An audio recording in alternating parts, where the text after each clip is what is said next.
Aishu. Hi ಶ್ರುತಿ. ಹೇಗಿದ್ಯಾ ಐಶು? ಏನೇ ಮಹಾರಾಣಿ, 4 ದಿನದಿಂದ ಕಾಣಿಸ್ಲೂ ಇಲ್ಲ, ಫೋನು ಇಲ್ಲ, ಎಲ್ಲಿ ಹೋಗಿದ್ದೆ? 3 ದಿನದಿಂದ ನನ್ ಮೂಡ್ ಸರಿ ಇರ್ಲಿಲ್ಲ. ಯಾರನ್ನಾದ್ರೂ ಲವ್ ಗಿವ್ ಅಂತ ಏನಾದ್ರೂ? ಲವ್ ಗಿವು ಏನಿಲ್ಲ. ಆಮೇಲೆ ನಿಂಗೊಂದು ಇಂಪಾರ್ಟೆಂಟ್ ವಿಷಯ ಹೇಳ್ಬೇಕು. ಐಶು,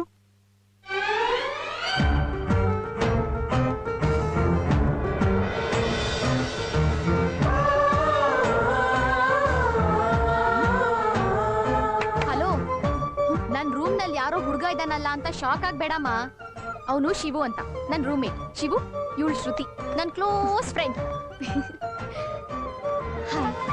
ಹಲೋ. ಹೇ ಶ್ರುತಿ, ಇವನೊಂಥರ ತುಂಬಾ ಇಂಟ್ರೆಸ್ಟಿಂಗ್ ಕ್ಯಾರೆಕ್ಟರ್ ಕಣೆ. ಹೋದ್ ಜನ್ಮದಲ್ಲಿ ಮೈಸೂರ್ ಮಹಾರಾಜ್ನೋ ಇಲ್ಲ ಎಲಿಜಬೆತ್ ಟೇಲರ್ ಗಂಡನೋ ಆಗಿದ್ದ ಅಂತ ಕಾಣತ್ತೆ. ಪಾಪ ಈ ಜನ್ಮದಲ್ಲಿ ನನ್ ಜೊತೆ ಸೀರೆ ಅಂಗಡಿ ಕೆಲಸ